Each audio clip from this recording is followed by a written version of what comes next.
In this module, we're going to be looking at the desires that are at the heart of the non ordinary framework. Back in 1989, I had an environmental store. I was in my early 20s and I was really passionate about the future and what was possible. I had just come back from Europe and the green movement was really strong there. And here in the States, it hadn't quite hit yet. So I was selling compact fluorescent light bulbs when they were $38 each and selling things like recycled toilet paper. And as the store grew, I also started to expand and realized that it was really about holistic living and conscious living. But I started to notice a pattern. I started to notice different people coming in, and there were some themes. Each person would come in and express their opinions about what I was doing with my store. And there were, self-proclaimed hippies, for example, that would come in and were excited about all the options of green living, but yet were really upset with the capitalism of it all and thought I should be giving products away for free and not making any money. Then there were also the environmentalists who had a lot of opinions about which product was good and which product was bad. And and as I expanded into this holistic concept, I was also finding a lot of spiritual people coming in, and a lot of them were upset with me for even talking about some of the problems that were on the horizon, like global warming, which is now climate change, and instead felt like it should just be all focused on the positive. And while I was really positive, I was also really clear that we needed to really figure out how are we going to do this? How can we make these changes and be able to create the world that we all actually want and long for? And I started to really think about how are we ever going to do this? There's not just one version of a better world.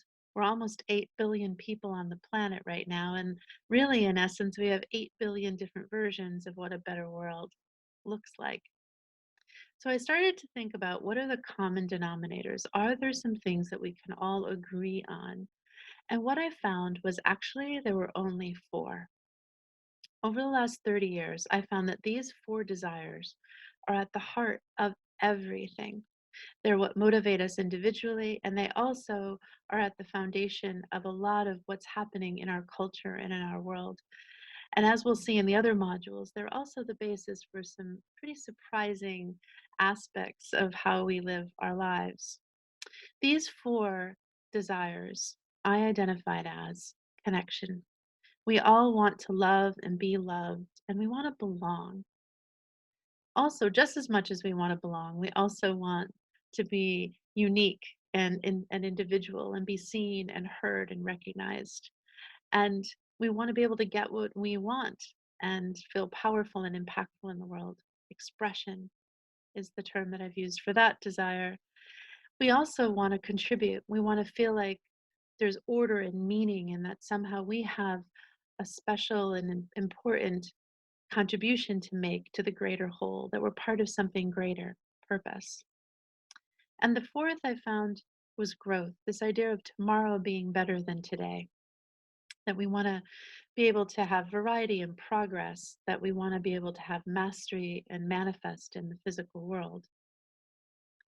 Now, these four desires I found had some common foundations to them. There's principles to how these desires play out and how we end up using them and how they work for us both individually and collectively. The first principle is I found that at the heart, everything that we want, all of our motivations come down to these four desires, period. So if you pick something you want and you ask yourself, why do you want it? And you really start to dig down, you end up finding that it really comes down to trying to satisfy one of these four desires. So, for example, let's look at money. Well, money itself doesn't have any inherent value. It's paper, it's metal. What it can do for us, however, is where the value is. It can get us freedom and choices, expression, right? It can also attract a mate. There's, you know, in this world, there's the idea that if you make a lot of money, that you'll have more options as far as people wanting to be with you. There's also the thought that if I have money, then I can be of help to others. I can keep my family safe. I can have security, purpose. And also this idea of being able to create and manifest and be able to build things and make things happen in the world, growth. And power and influence, which is a combination of an expression and growth. So let's look at another example. Maybe you want money so that you can buy a car, right? But then why do you want a car and what kind of car do you want? So for some people, you might want a reliable car so that you can put all your gear in and the sort of stereotypical soccer mom SUV. But really, that's about purpose and connection. You want to take care of your family, you want a safe vehicle, or maybe you want a high performance race car so that when you drive up, people know that you're successful, or maybe it's just an expression of who you are, or maybe a better expression is a hippie retro van. Well, however you look at it, we're making these choices about things that are deeper than just the things themselves. It's not about the things that we want, it's about how they make us feel and what they give us. Principle number two is that we create strategies to get some version of these desires met. And we often are willing to sacrifice one thing for another. We're willing to sacrifice one desire for another. So, for example, we might hold back expressing ourselves because we want to be loved and accepted. Connection becomes the priority in our lives, and we're willing to sacrifice and give up our individuality in order to fit in and belong. Or maybe the opposite. We rebel and we say, no, I want to be separate. I don't want to feel trapped. I don't want to feel conforming. I'm willing to give up connection and belonging in order to feel my own individuality and my expression. Or maybe we give and we're of service. We have a purpose is so strong for us that we're willing to also give up all of our own personal needs for the greater good. And but then also we end up feeling a bit burnt out in the sacrifice of that. And then perhaps, one of the stereotypes in our current world too is people have great success, they pursue growth, they pursue money and accumulation and sacrifice relationships, connection, sacrifice the greater good in order to get what we want individually. But then there's a point where you have all this success, and what does it mean, right? People have then a little midlife crisis or at some point say, oh wait, what's enough, and wait, maybe there's something more. So at the heart of all of these, it keeps coming back to these four desires. These four desires are also the source of all of our personal suffering. Struggling to get these four desires met causes all sorts of confusion. We're not actually taught how to actually get them and how to satisfy them at a deeper level.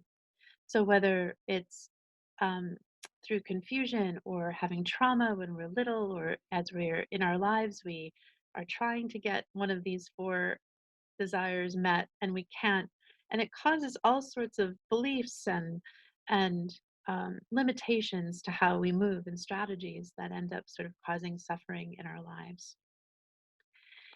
They create these tangles, and it's not just in our personal life, it's also what ends up happening collectively and culturally. Every world problem, all the polarity comes down to these same four desires and how we collectively are trying to get them. There's a lot more to say about this, which we'll be working with throughout the next 6 weeks. But it's really important to recognize that there's these greater trends. We tend to cluster around the same approach or same strategy in trying to get these desires, including culturally. So, for example, in Western cultures, we tend to emphasize expression and growth over conformity and tradition, whereas the Eastern cultures tend to focus more on connection and purpose, and the idea that they're all in it together, and tradition and belonging is more important than individual desires. So there's these bigger trends that are playing out, not just in our own lives, but in the world as well.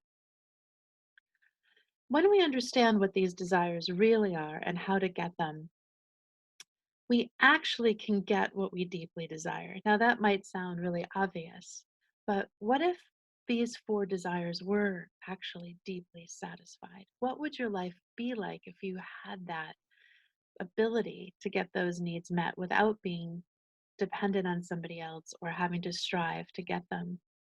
And by also understanding what these four desires are and how to get them, we also can better understand other people's motivations and their behaviors.